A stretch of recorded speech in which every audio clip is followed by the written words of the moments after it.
The courtroom was tense, the air thick with anticipation and skepticism. Marcus Bennett, a black man in his early 30s, stood alone at the defense table. Unlike most defendants in high-stakes trials, Marcus had chosen to represent himself.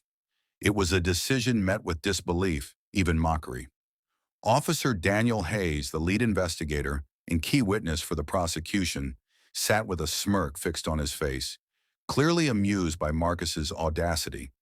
The officer's demeanor radiated a sense of superiority, as if to say, "This man hasn't a chance against the law." Marcus, however, was anything but intimidated. The case against him was serious. He was accused of assaulting Officer Hayes during a traffic stop. The prosecution's narrative was clear. Marcus was the aggressor, hostile and violent. But Marcus's story was starkly different. From the outset, Marcus spoke with calm confidence. Having spent years studying law independently, poring over case law and courtroom procedures, he knew the importance of facts, precision, and composure. His decision to waive counsel was driven by a deep desire to control the narrative and confront the injustices he had experienced firsthand. As the trial unfolded, Marcus's self-representation drew a spectrum of reactions. Some court officials exchanged doubtful glances, expecting him to falter. The prosecution pressed hard, attempting to exploit any perceived gaps in his legal knowledge. Officer Hayes testified with conviction, painting Marcus as belligerent and threatening. The jury seemed receptive to the officer's account, but Marcus's cross-examination was about to shift the tide. When Marcus rose to cross-examine, he carefully dismantled Hayes's testimony point by point. With unwavering calm, he challenged inconsistencies, questioned the timing of events, and exposed gaps in the officer's recollection.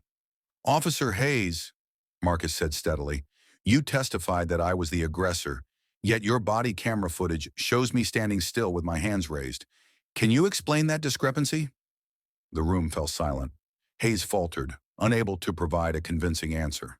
Throughout the trial, Marcus maintained his composure, carefully presenting his own evidence and calling witnesses who corroborated his version of the events. When closing arguments arrived, Marcus was ready. Standing alone before the jury, he took a deep breath, steadying himself. The judge watched curiously, and even Officer Hayes's smirk softened into a wary frown. "Ladies and gentlemen of the jury," Marcus began, his voice steady and clear, "I stand before you not as a lawyer, but as a man wrongfully accused. This trial is not just about me. It's about fairness, justice, and the truth." He paused, making eye contact with jurors scattered throughout the courtroom. "I am not here to evade responsibility. I am here to set the record straight. The evidence shows that I acted in self-defense, that I respected the law, and that I did not assault Officer Hayes." As he spoke, his words resonated. The courtroom, once heavy with doubt, began to shift. By the end of his statement, the jury was visibly moved. Some jurors nodded, others whispered encouragement. When Marcus finished, a spontaneous cheer erupted, soft but unmistakable. The judge raised a hand to restore order, but the mood had changed. After a brief deliberation, the jury returned with a unanimous verdict: not guilty. Outside the courtroom, reporters rushed to interview Marcus. "How did it feel to represent yourself against the system?" one asked. Marcus smiled, tired but triumphant. "It wasn't easy, but sometimes you have to stand up for yourself when no one else will. Knowledge is power and courage is necessary. Today, justice was served."